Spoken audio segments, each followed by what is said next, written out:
একটুর জন্য আমি বেঁচে গেলাম, না হলে আজকে যে কোথায় যেতাম, পুরো একদম চলে যেতাম উপরে।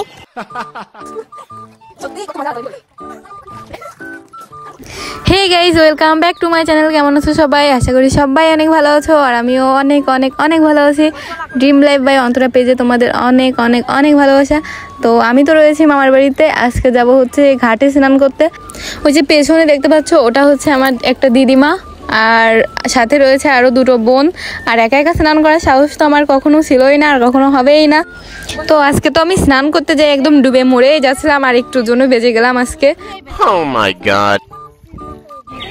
তো তোমাদের সাথে আজকে আমি এই ব্লগটা শেয়ার করলাম।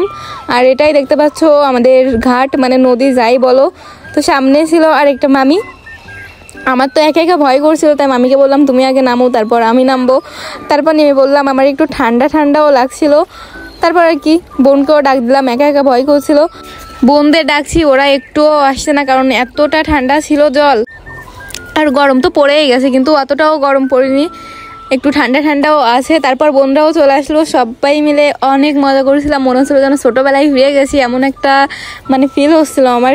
কারণ অনেক দিন এতটা মজা করি না আর কি, বড় হয়ে গেছি, বুঝতেই পারিনি কখন। সেই ছোটোবেলার স্মৃতিগুলো এখন অনেক অনেক অনেক মনে পড়ে আমার। আগে যখন ছোটো ছিলাম তখন সবাই মিলে এসে আমরা কলা গাছ কেটে নিয়ে এই নদীতে লাফ দিতাম, তারপরে সাঁতার কাটতাম, আরও কত কি। এখন তো বড় হয়ে গেছে, এখন তো কিছুই হয় না। আজকে অনেক দিন পর সুযোগ পেয়েছি, প্রায় আধা ঘন্টা হয়ে গেছিলো আমরা জলের ভিতর আছি, আর উপর থেকে দিদা আমাদের ডাকছিল, কিন্তু আমরা উঠছিলামই না, এতটা ভালো লাগছিল। তারপর বোনকে বললাম দে তোর গান দিয়ে একটু আমি উঠি, তো বললো না, ও দৌড় দিয়ে পালাচ্ছিল অন্যদিকে। আর ওইদিকে হচ্ছে মাছ ধরা হচ্ছিল, ওই কোনায় দেখতে পাচ্ছ জাল নিয়ে মাছ ধরছে। আর ঘাটে হচ্ছে এতটা জল থাকে না, কারণ এখন ছিল হচ্ছে জোয়ার, আর ভাটা হলে তো হাঁটু সমান জল থাকে একদম। আর তারপরে দুটো ভাই হচ্ছে ডুঙা, এটা বলে আমাদের এখানে হচ্ছে ডুঙা বলে, বিশেষত ডুঙা নিয়ে চলে আসলো। তোমাদের ওইখানে কি বলে আমাকে কমেন্ট করে জানাবা। তারপর ডুঙা নিয়ে চলে আসলো, আমি ভাইকে বললাম যে আমি একটু ডোঙার উপর উঠবো। তো উঠতে যায় কাহিনী হলো যে আমি উঠতে গেছি তখনই ডুবে গিয়েছিল, হালকা একটু মানে জলও উঠে গিয়েছিল, সেটাই আমি ফেলছিলাম বাটি ভরে ভরে।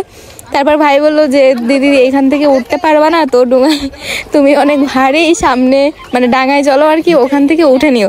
তারপর বোন এখান থেকে উঠে গেল এক লাফ দিয়ে, আমি উঠতে পারছিলাম না, কারণ শাড়ি পরা ছিলাম, আমি কোনোভাবেই উঠতে পারছিলাম না।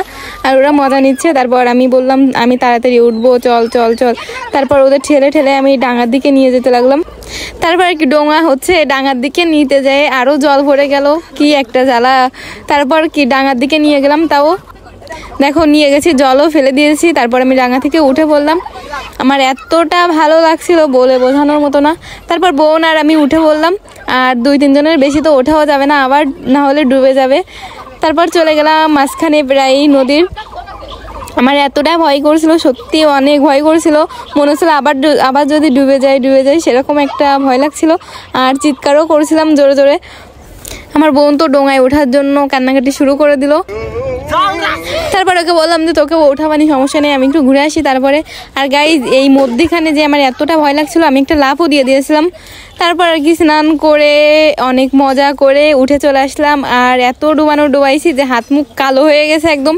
তারপরে কল থেকে একটু মুখ চোখ ধুয়ে চলে যাচ্ছি। আর আজকের ভিডিওটা আমি এখানেই শেষ করছি। কেমন হয়েছে জানিও, টাটা।